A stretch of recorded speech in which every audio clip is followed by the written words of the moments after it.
नमस्कार।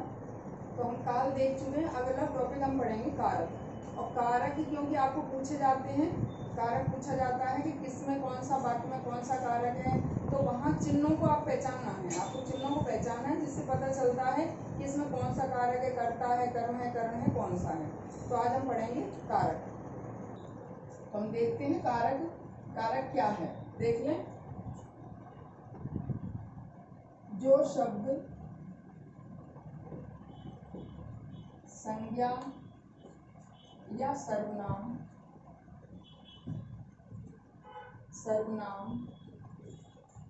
का संबंध दूसरे शब्दों से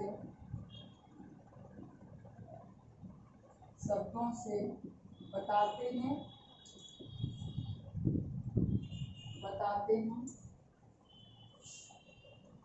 कारक कहलाते हैं। तो ऐसे चिन्ह, ऐसे शब्द जो कि संज्ञा या सर्वनाम का किसी दूसरे शब्द से संबंध बता रहे हैं, कर्म से, क्रिया से संबंध बता रहे हैं, तो वो कहलाते हैं कारक। तो कारक कहलाते हैं। कारक 8 प्रकार के होते हैं। कारक 8 प्रकार के होते हैं। तो कारक के प्रकार हैं 8, पूछे जाते हैं। आपको सबसे पहले याद रखने हैं क्या, इनके पहचान के चिन्ह के कौन सा है। अब हम देख लेते हैं कारक और इनके चिन्ह कि किसका क्या चिन्ह होता है। कारक और इनके चिन्ह तो देखें, पहला होता है कर्ता, और कर्ता का चिन्ह होता है ने। दूसरा होता है कर्म यानी को। तीसरा होता है करण, से के द्वारा। और चौथा है संप्रदान के लिए। पांचवा है अपादान से अलग। अपादान से अलग। और छठवा है संबंध काकी के रारी रे और नानी ने। काकी के, रारी रे और नानी ने, ये होते हैं संबंध के। प्रमुखतः इनका प्रयोग होता है काकी के। रारी रे और नानी ने जो है सर्वनाम शब्दों के साथ जुड़ते हैं। अगला है अधिकरण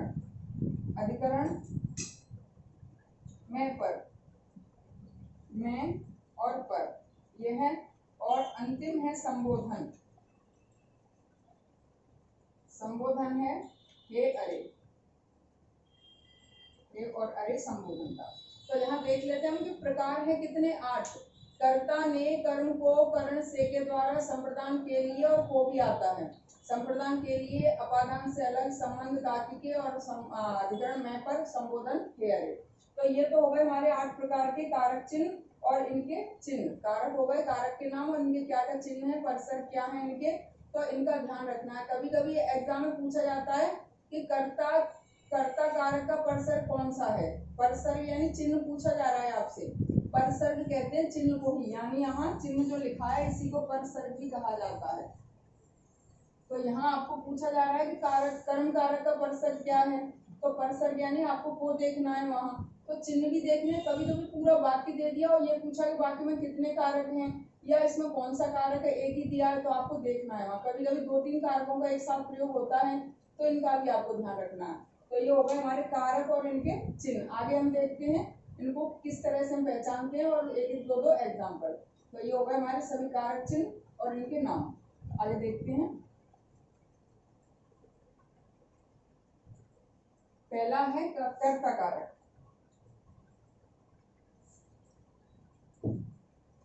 पहला लिख लेते हैं हम कर्ता कारक यानी ने। देखें,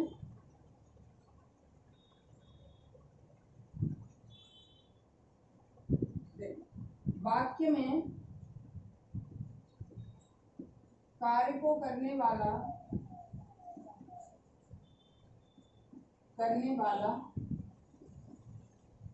कर्ता होता है कर्ता होता है, इसका चिन्ह ने,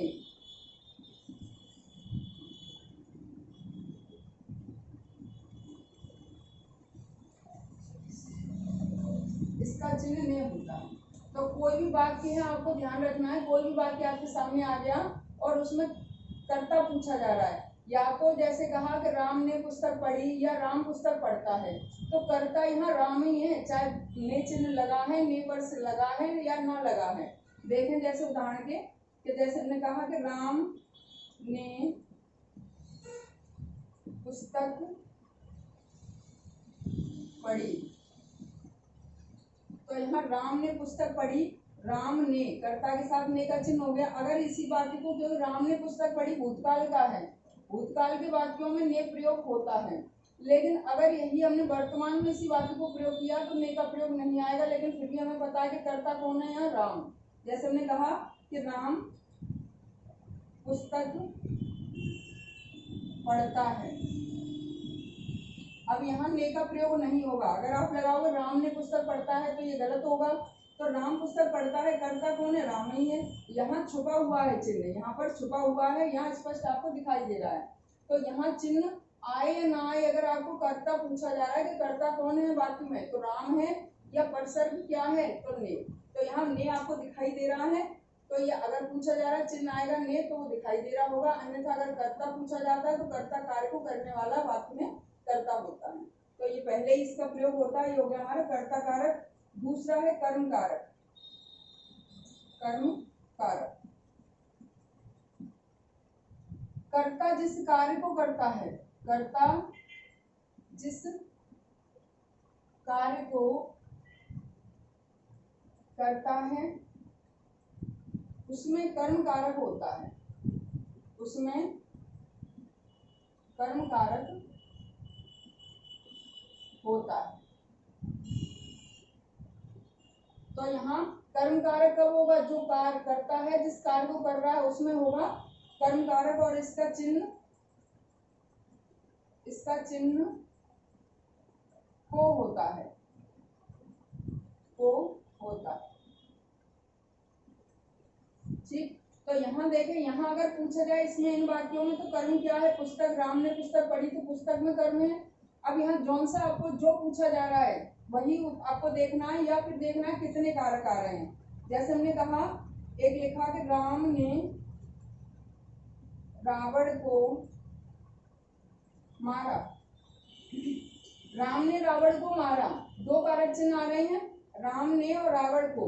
कर्ता ने कर्म को मारा, तो कर्ता क्या है, राम, और रावण को मारा, मारने का कार्य किया राम को, राम ने रावण को। तो यहाँ दो कारक चिन्ह आ गए, लेकिन आपको पूछा जा रहा है कि कर्म कारक कौन सा है, तो कर्म कारक है को, परसर्ग है को, और कर्म हो गया रावण और चिन्ह है इसका को, कर्ता हो गया राम और ने है इसका चिन्ह। तो इसी तरह से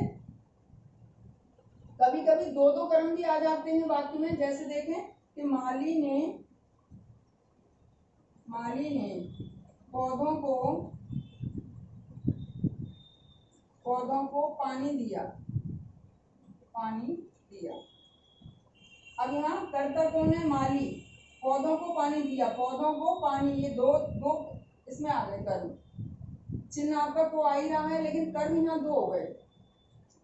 यानी यहाँ माली ने पौधों को पानी दिया, पौधों को पानी, पौधे और पानी दोनों ही कर्म है यहाँ। और इस चीज का और ध्यान रखना है कि यहाँ जो भी वाक्य होंगे सभी सकर्मक क्रिया के होंगे, इनमें कर्म होना ही होना है, क्योंकि कर्म कारक पूछा जा रहा है। अगर कर्म नहीं होगा तो कर्म कारक कैसे होगा।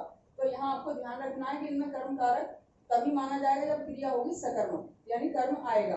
तो आपको बस ध्यान रखना है कि अगर पूछा जा रहा है, वैसे यहाँ होगा दो दो कारक कि राम ने या माली ने रावण को मारा और या पौधों को पानी दिया, तो ने भी है और को भी है। लेकिन अगर पूछा जा रहा है कर्म, तो हमें को वाला देखना है। तो ये दो बार हमारे कर्ता और कर्म, कर्ता और कर्म। अगला हम देखते हैं तीसरा, तो दो हो गए, तीसरा है करण कारक। करण कारक, करण कारक देख लें कि कर्ता जिस साधन के द्वारा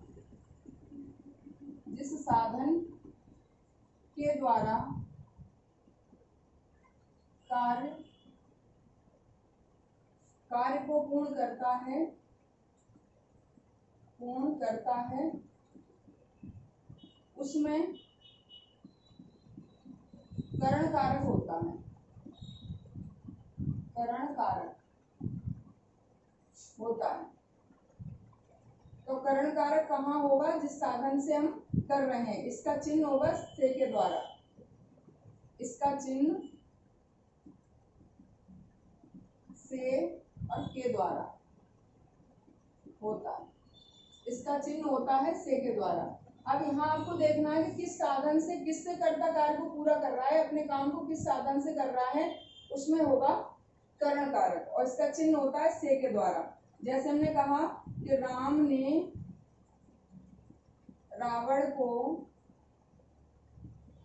बाण से मारा, बाण से मारा।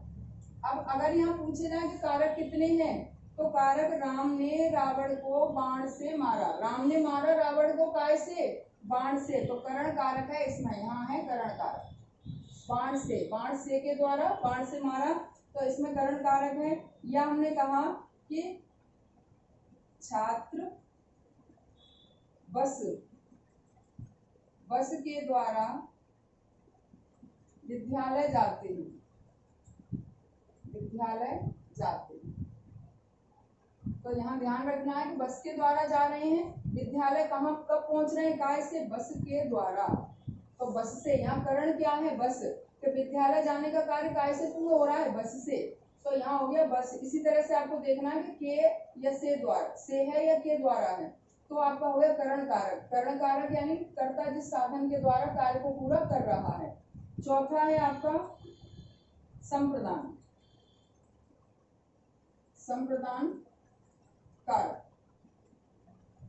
संप्रदान कारक में थोड़ा सा ध्यान देना है आपको, क्योंकि को वाला चिन्ह जो कर्म कारक का हमने कराया था वो इसमें भी आता है, लेकिन कब आएगा ये ध्यान रखना है। संप्रदान कारक, तो देखें, कर्ता किसी के लिए कुछ करे या कुछ दे, उसमें संप्रदान कारक होता है।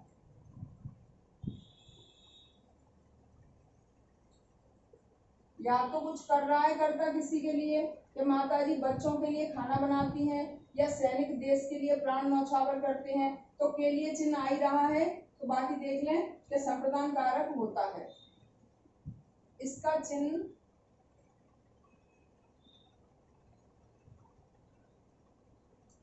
चिन्ह के लिए या को होता है।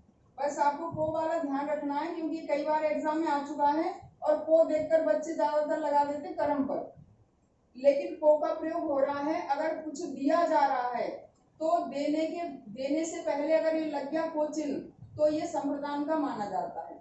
जैसे हमने कहा राम पुस्तक को पढ़ता है या माली पौधों को पानी देता है, तो वहां पौधे के साथ वो प्रयोग हो रहा है, कर्म के साथ, तो कर्म में हो गया। लेकिन यहाँ भिखारी को भिक्षा दो या भूखे को भोजन दो, तो वो आ रहा है, ये संप्रदान का माना जाएगा। तो आपको बस यहाँ थोड़ा सा ध्यान रखना है कि जैसे हमने कहा कि सैनिक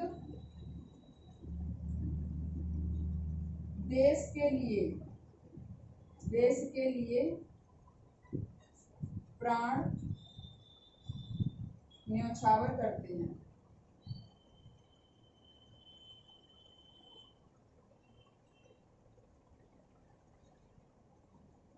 देश के लिए प्राण त्यागते हैं, देश के लिए अपना बलिदान देते हैं। तो ये हो गया के लिए वाला आ गया, देश के लिए, काय के लिए? देश के लिए। तो किसी के लिए कुछ किया जा रहा है। या फिर आ गया कि भिखारी को दान दो, या भिखारी को भिक्षा दो, या भूखे को भोजन दो, भूखे को भोजन दो। या राम ने मोहन को पेन दिया, तो अगर कुछ दिया जा रहा है, चिन्ह आएगा साथ में देने के में को, तो वो संप्रदान का माना जाएगा। बाकी संप्रदान का आपको याद है कि के लिए आएगा, संप्रदान के लिए। और भी इसका आएगा, कब आएगा, जब किसी को कुछ दिया जा रहा है। तो दिए जाने के बोध में आपको ध्यान रखना है कि वैसे तो इसका प्रमुख के लिए है, लेकिन अगर कुछ दिया जा रहा है तो को भी इसी का माना जाएगा। तो हमारे 4 हो गए अब संप्रदान। अगला देख लेते हैं हम अपादान।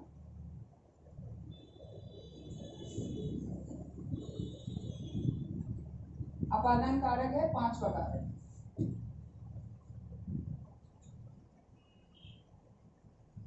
अपादान कारक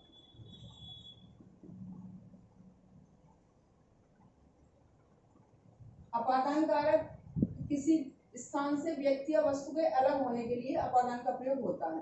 देख लें, किसी स्थान से व्यक्ति या वस्तु का अलग होना,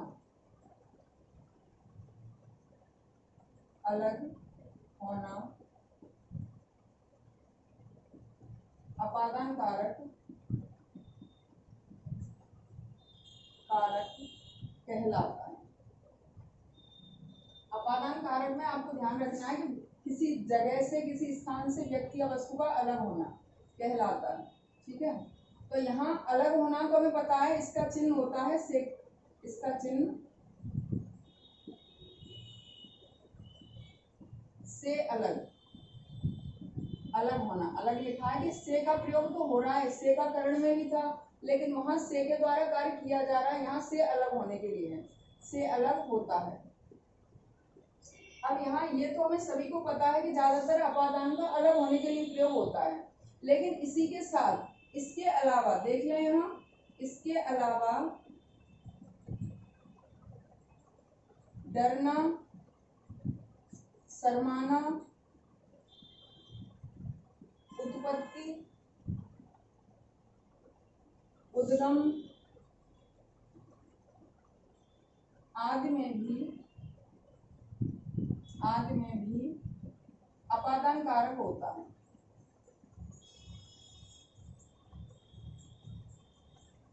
अपादान कारक होता है क्या? वहां हमें से अलग होना तो पता है, लेकिन अगर आ गया कि महिमा छिपकली से डरती है तो भी इसमें अपादान है, या बच्चा मेहमान से शर्माता है, इसमें अपादान कारक है। तो देख लेते हैं हम यहाँ साधारण सा पहले कि पेड़ से पत्ता गिरता है,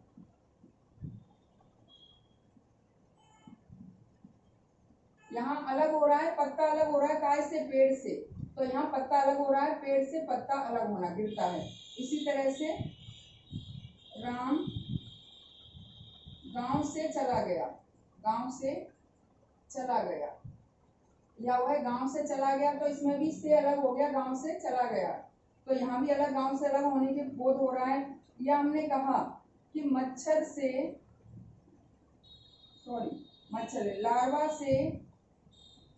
लार्वा से मच्छर की उत्पत्ति होती है,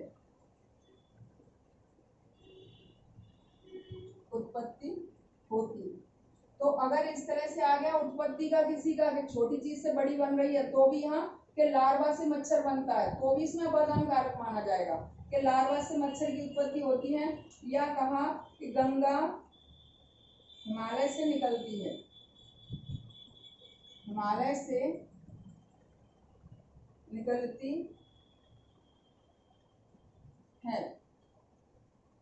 तो गंगा कहाँ से उत्पत्ति हो रही, उद्गम कहाँ से हो रहा है? हिमालय से, तो गंगा हिमालय से निकलती है। या हमने कहा कि महिमा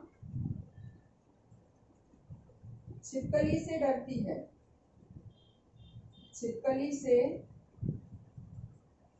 है, तो यहाँ डरने में भी अपादान है, किसी की उत्पत्ति हो रही है, उद्गम हो रहा है, या डर रहा है। या कहा हमने कि बच्चा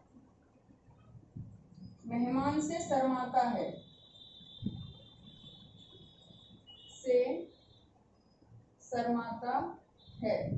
तो यहाँ ध्यान बस आपको ये रखना है कि हमें पता तो है इससे अलग होने के लिए अपादान कारक होता है। इसके अलावा डरना, शर्माना, उत्पत्ति, उद्गम, इनमें भी यही कारक जाना जाता है, अपादान कारक ही है। कि हमने कहा कि वह कॉकरोच से डरती है, डाकू से डरता है, चोर से डरता है, या बच्चा उससे शर्माता है, तो यहाँ सर्वनाम में, डरवाने में, उत्पत्ति में, उद्गम में, इन सब में यही कारक माना जाता है। तो ये हो गया हमारा अपादान। अगला हम देखते हैं संबंध। तो अगला हम देखते हैं छठवां है संबंध कारक। संबंध कारक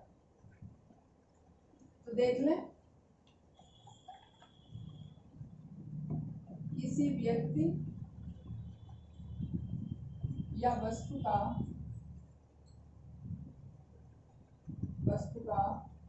दूसरे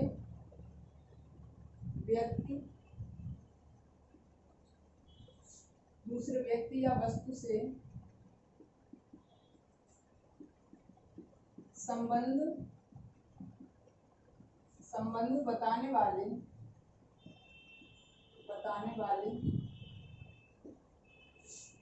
कारक चिन्ह संबंध कारक कहलाते हैं।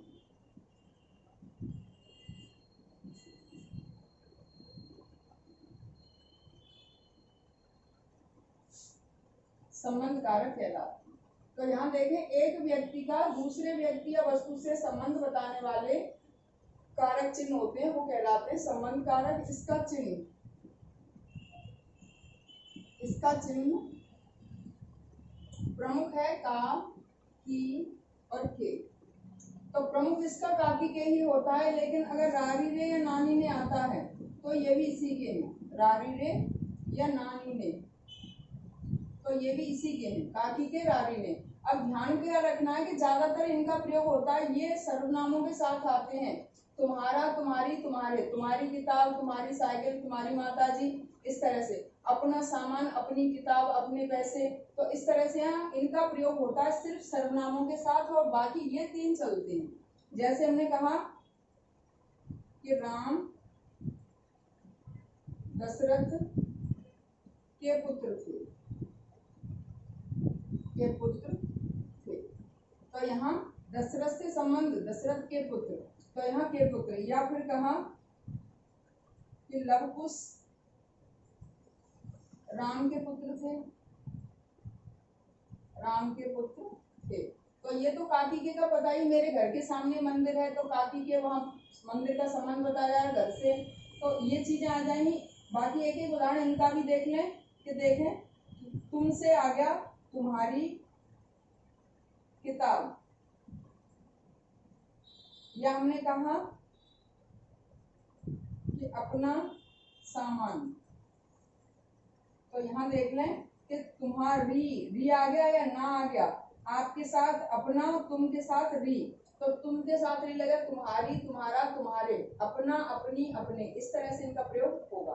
कोई भी वाक्य आता है तो अगर ये भी लग गया तो ये भी संबंध के ही बताए जाते हैं, लेकिन प्रमुखतया इनका काकी के का प्रयोग होता है।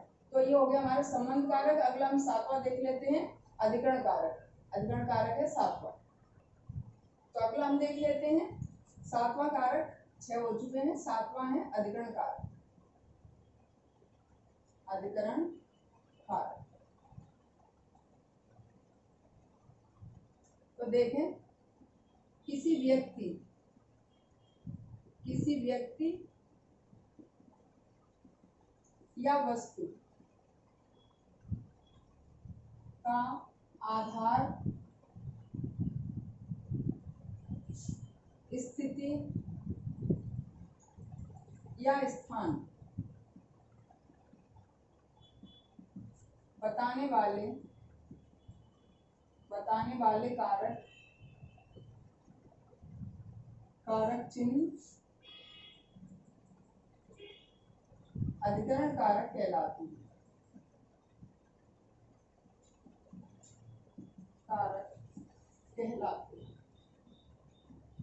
तो अधिकरण कारक का आपको ध्यान क्या रखना है कि व्यक्ति का या वस्तु का स्थिति, आधार, स्थिति ये बताने के लिए, वो कहाँ पर रखी है, कहाँ पर बैठा है, कहाँ है, ये बताने के लिए। तो इसका चिन्ह होता है, इसका चिन्ह मैं पर,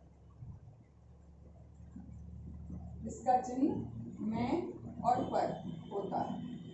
तो इसका चिन्ह होता है मैं और पर। तो जैसे आगे उदाहरण देख लें कि हमने कहा कि पिताजी छत पर बैठे हैं, तो यहाँ कहाँ है, आधार बताया जा रहा है पिताजी छत पर, या कहा कि चिड़िया या चिड़िया घोंसले में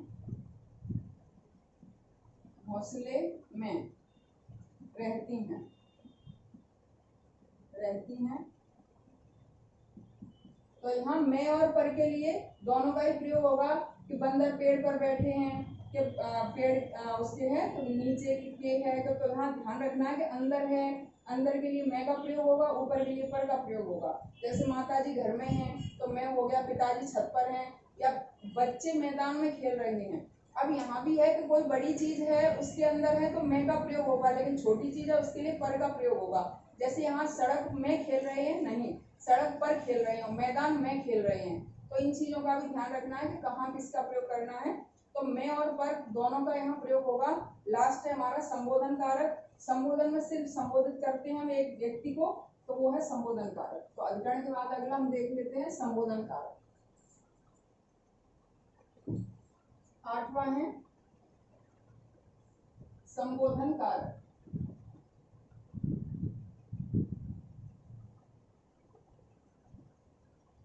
किसी व्यक्ति को संबोधित करने के लिए, व्यक्ति को संबोधित करने के लिए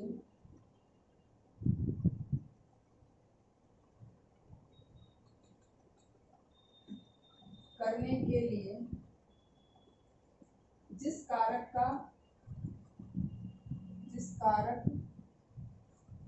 का प्रयोग होता है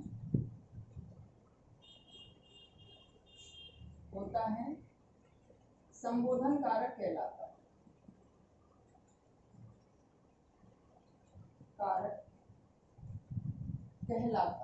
तो संबोधन कारक में आपको बस ध्यान रखना है कि हम इसका प्रयोग सिर्फ व्यक्ति को संबोधित करने के लिए, ईश्वर को या व्यक्ति को या संबोधित करने के लिए। तो यहाँ जैसे कहा हमने, हे छात्रों तुम क्या कर रहे हो,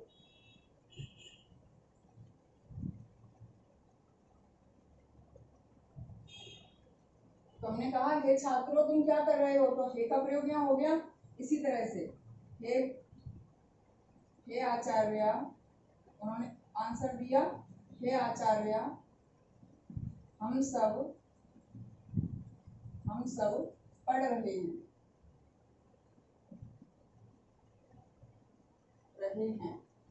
तो यहाँ हो गया। या हमने कहा कि अरे राम सुनो, कहाँ जा रहे हो, अरे राम, या हे ईश्वर या हे राम। तो इस तरह से यहाँ इनका भी अकेले अकेले प्रयोग होता है कि हम करते हैं ना, हे ईश्वर या हे राम, हे प्रभु। तो यहाँ संबोधित करने के लिए और एक वचन में इनका प्रयोग होगा, एक व्यक्ति को संबोधित करने के, अजी सुनो, अरे सुनो, हे, अरे, अजी, इस तरह से भी सभी के आते हैं। तो आपको ध्यान रखना है कि किसी को संबोधित करने के लिए यह संबोधन कारक। तो यह कारक हो गए 8। अब आपको बस ध्यान कहाँ रखना है, सीधे सीधे तो हमें कारक चिन्ह याद कर लेने हैं। अलग अलग किसमें आए हैं, अपादान में और संप्रदान में। संप्रदान का को है और अपादान में डरना, शर्माना, ये चीजें भी आपको ध्यान रखनी है। तो आगे कोई परेशानी हो तो आप कमेंट बॉक्स में कमेंट करके बता सकते हैं, पूछ सकते हैं। धन्यवाद।